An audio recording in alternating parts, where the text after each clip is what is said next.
Hello दोस्तों, this is DL Gary. आइए आज हम स्टडी करेंगे बैंक निफ्टी की। और दोस्तों आज हम कुछ एक इम्पोर्टेंट पॉइंट भी डिस्कस करेंगे बैंक निफ्टी के। आइए हम इन पॉइंट्स को देखते हैं। सबसे पहले हम आज जो 4 पॉइंट्स के बारे में बात करेंगे उसमें से सबसे फर्स्ट जो पॉइंट है वो है 5 मिनट के टाइम फ्रेम। क्या दोस्तों हम आज डिस्कस कर रहे हैं 5 मिनट का टाइम फ्रेम। अब उस 5 मिनट के टाइम फ्रेम को हमें देखना कहाँ पे है, हम उसके ऊपर बात करेंगे। ये देखिए, ये मार्केट है एकदम स्क्वीज। ये हमने एक रेक्टेंगल शेप जैसा कि हम उस पर बनाते हैं अपने बैंक निफ्टी में, वैसे ही मैंने यहाँ पे एक रेक्टेंगल शेप बना दी। अब हमें पता चल रहा है कि मार्केट इसी के बीच में कंसोलिडेट है। अब मार्केट इसी के बीच में कंसोलिडेट है, उसके बीच में दोस्तों आपने देखा होगा कि ये बीच में एक हल्की सी विक लगाती है, अप की भी लगाती है और डाउन की भी लगाती है। हमें बहुत बार ऐसी विक दिखती है और हम इस कैंडल पे यहाँ पे इस पॉइंट के ऊपर क्या करते हैं, हम यहाँ पे एंट्री ले लेते हैं और पता चलता है कि हमारा एसएल हिट हो गया। अब दोस्तों इस चीज़ से हमें बचा कैसा जाए, उसके लिए हम 5 मिनट के टाइम फ्रेम की बात करेंगे। अब दोस्तों 5 मिनट का जो टाइम फ्रेम होता है उसमें देखिए 5 मिनट में 5 मिनट की मतलब 5 बार 1 2 3 4 5 1 मिनट 2 मिनट 3 मिनट 4 मिनट और 5 मिनट, तब जाके एक 5 मिनट की कैंडल कंप्लीट होती है। अब देखिए दोस्तों, अगर 5 मिनट के पहले वाले मिनट पे ही मतलब अभी 5 मिनट की कैंडल बननी शुरू हुई है और 4 मिनट और 30-35 सेकंड के आसपास अगर यहाँ से ब्रेक हो रहा है तो इट मीन्स कि हमें यहाँ पे एंट्री नहीं लेनी, ये हमारे लिए एक फेक सिग्नल है। उसके बाद हम बात करते हैं कि अगर सेकंड मिनट पे निकले तब भी हमें एंट्री नहीं लेनी, और थर्ड मिनट पे निकलता है या फोर्थ मिनट पे निकलता है, फिफ्थ मिनट पे लगता है, तो ये जो तीनों होते हैं ये ज़्यादा स्ट्रॉन्ग पॉइंट होते हैं एज़ कम्पेयर टू दिस। अब दोस्तों आप ये कहोगे कि बहुत बार तो ऐसा होता है कि 5 मिनट के स्टार्टिंग में ही जो ब्रेक होता है वो काफ़ी अच्छा ब्रेकआउट हो जाता है।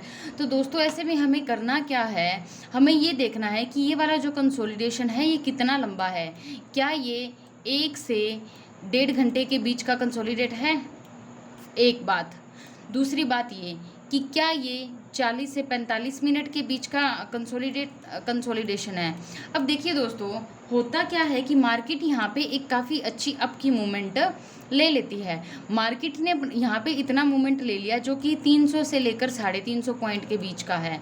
अब हमें पता है कि जब इसने 300 से लेकर 350 पॉइंट के बीच की मूवमेंट कर ली है तो यहाँ पे इसे रेस्ट करना जरूरी है। अब ये वाला जो एरिया है ये पूरा रेस्ट जोन है।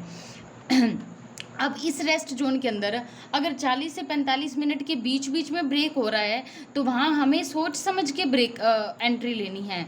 और इसी बीच में अगर यहाँ पे 1.5 घंटा रुक जाता है, 1 घंटा रुक जाता है और उसके बाद अगर डाउन यहाँ आपका ब्रेक होता है तो वहाँ पे हमें एक अच्छी एंट्री मिल जाएगी। तो मेन बात हमने जो ये वाला टॉपिक डिस्कस किया उसके पीछे मेन रीज़न ये था कि हम इस फेक वाले सिग्नल से कैसे बचे जाएँ। तो इसका दोस्तों एक ही सोल्यूशन है कि 5 मिनट की अगर लास्ट के 2 मिनट में जाता है तो वो ज़्यादा स्ट्रॉन्ग होता है एज़ कम्पेयर टू अगर वो 5 मिनट की स्टार्टिंग की कैंडल में निकलता है तो।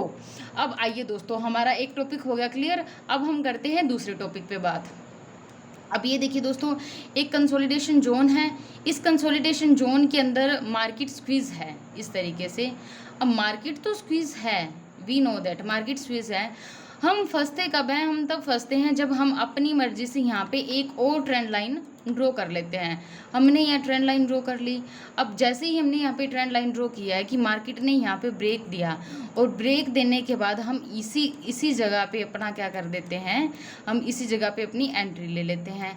अब दोस्तों एंट्री का पॉइंट कौन से वाला है, ये वाला, या फिर अप निकले तो हमारा एंट्री का पॉइंट ये वाला है। तो दोस्तों अब अगर ये स्क्वीजिंग, इसके लिए कुछ एक शर्तें होती हैं। पहली शर्त तो ये है कि अगर मॉर्निंग के 9:15 से लेकर अगर market third zone in the sense कि 130 तक कंटिन्यू कंसोलिडेट है तो हमारी एंट्री इसी पॉइंट पे बनती है, क्योंकि फिर ये एक काफ़ी अच्छा ब्रेकआउट रहेगा।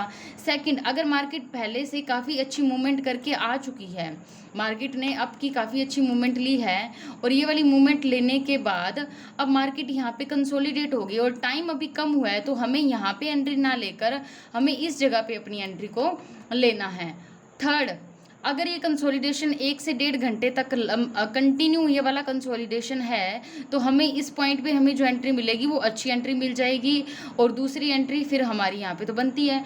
अब नेक्स्ट वन मोर पॉइंट ये है कि ये कंसोलिडेशन जोन है, इस कंसोलिडेशन जोन के अंदर मार्केट इस तरीके से स्क्विज चल रही है।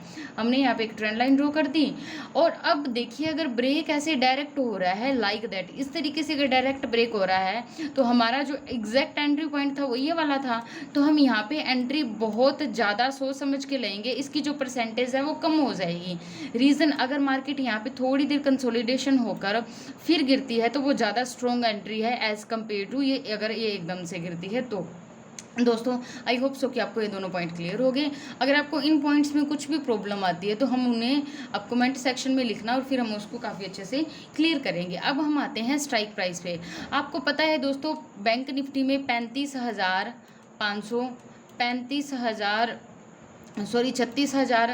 और 36,500 ये वाले जो स्ट्राइक प्राइस हैं ये काफ़ी ज़्यादा स्ट्रॉन्ग पॉइंट है। यहाँ पे बायर और सेलर काफ़ी ज़्यादा बैठे होते हैं, यहाँ पे भी और यहाँ पे भी।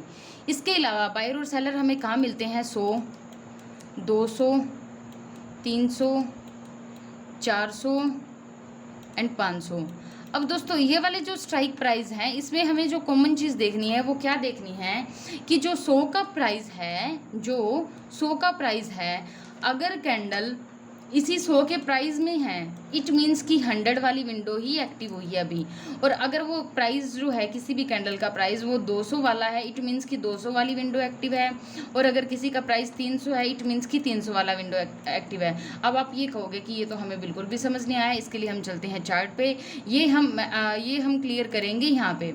अब ये देखिए दोस्तों जो हमारी क्लोजिंग हुई है वो हुई है 35,047, तो ये 35,000 से ऊपर है। इट मीन्स कि 35,000 से लेकर 3500 के बीच की जो विंडो है, 35,000 से लेकर 3500 के बीच की जो विंडो है वो एक्टिव हो चुकी है, क्योंकि जो क्लोजिंग है वो 35,100 मीन्स इस वाली विंडो के अंदर हमारी क्लोजिंग हुई है। तो इसमें एक चांसेस जो होते हैं वो ये होते हैं कि अप के ही चांसेस बनते हैं इसमें, लेकिन फिर भी हम प्रिडिक्ट नहीं करेंगे, हम सिर्फ विंडो स्टडी कर रहे हैं कि विंडो क्या कुछ है।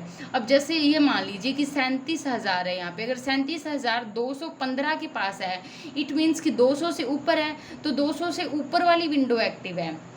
34,900 से नीचे इट मीन्स कि 34,900 से नीचे वाली विंडो एक्टिव है। आज हम जो मेन पॉइंट्स हैं इन्हीं के ऊपर डिस्कस करेंगे, क्योंकि बार बार देखने में ये आ रहा है कि हम मिस्टेक्स कहाँ पे कर रहे हैं, हमें उन मिस्टेक्स को जानना है।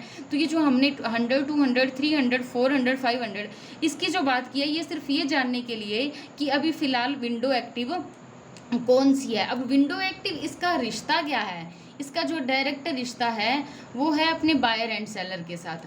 बायर एंड सेलर में हमें ये देखने को मिलता है कि अब कौन से वाले बायर एक्टिव है। जस्ट फॉर एग्जांपल कि अब जैसे 35,000 से ऊपर मार्केट आज की जो क्लोजिंग है उससे हमें ये पता चला है कि 35,100 के जो नियर बैठे हैं ये वाले बायर एंड सेलर एक्टिव है। और दोस्तों जो हमने कंसोलिडेशन जोन की बात की थी वो भी इसीलिए क्योंकि यहाँ पे बायर और सेलर बहुत ज़्यादा बैठे होते हैं और ये जो वीक लगती है हमें उसमें इसीलिए बचना है ताकि हम उस फेक ब्रेकआउट में ना फंसें और बायर और सेलर की साइकोलॉजी को पकड़ पाएँ। अब आइए दोस्तों अब हम एक और मोस्ट इम्पोर्टेंट चर्चा करेंगे। मोस्ट इम्पोर्टेंट चर्चा ये है कि अभी हमने जो ये वाली जोन बनाई थी ये वाली, इसे हम बोलते हैं कंसोलिडेशन जोन। और एक और जोन बनती है जो कि इस तरीके से भी हो सकती है, इस तरीके से भी हो सकती है, इसे हम बोलते हैं कंसोलिडेशन जोन। तो हमें इन दोनों के बीच में फ़र्क पता होना ज़्यादा ज़रूरी है। दोस्तों हम स्क्वीजिंग जोन में कम फंसते हैं क्योंकि हमें यहाँ पे पॉइंट मिल जाते हैं कि 1 टाइम टच आ गया, 2 टाइम टच आ गया, 3 टाइम टच आ गया।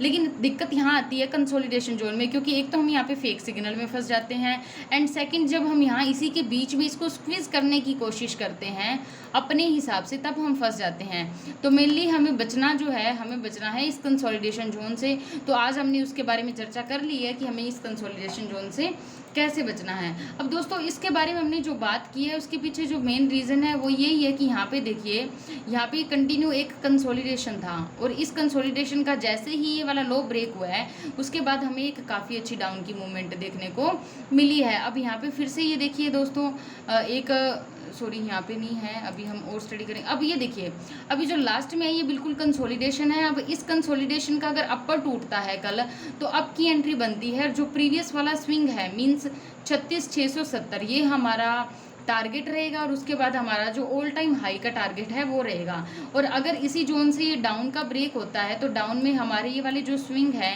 ये हमारे टारगेट निकल के आएंगे। दोस्तों आपको ट्रेंड लाइंस लगानी आती है, हॉरिजॉन्टल लाइन एवरीथिंग आती है, लेकिन आज हमने जो बात की है वो मोस्ट इंपॉर्टेंट पॉइंट्स की है ताकि हम उन्हें बार बार अपने जोन के अंदर देखें और उस जोन में से हमें बचना किस तरीके से हम उसके बारे में बात करें। दोस्तों कल हम बोलिंजर बैंड की बात करेंगे कि बोलिंजर बैंड को हमें किस तरीके से यूज़ करना है और वो किस तरीके से हमें सिग्नल देता है ताकि हम अच्छे से और अच्छे से उसे समझ पाएँ। तो आज हमने जितना कुछ भी सीखा है इसके बीच में अगर आपको कुछ भी प्रॉब्लम आती है तो आप कमेंट सेक्शन में कमेंट कीजिए। मिलते हैं एक नई वीडियो के साथ, तब तक सभी को God bless you, thank you.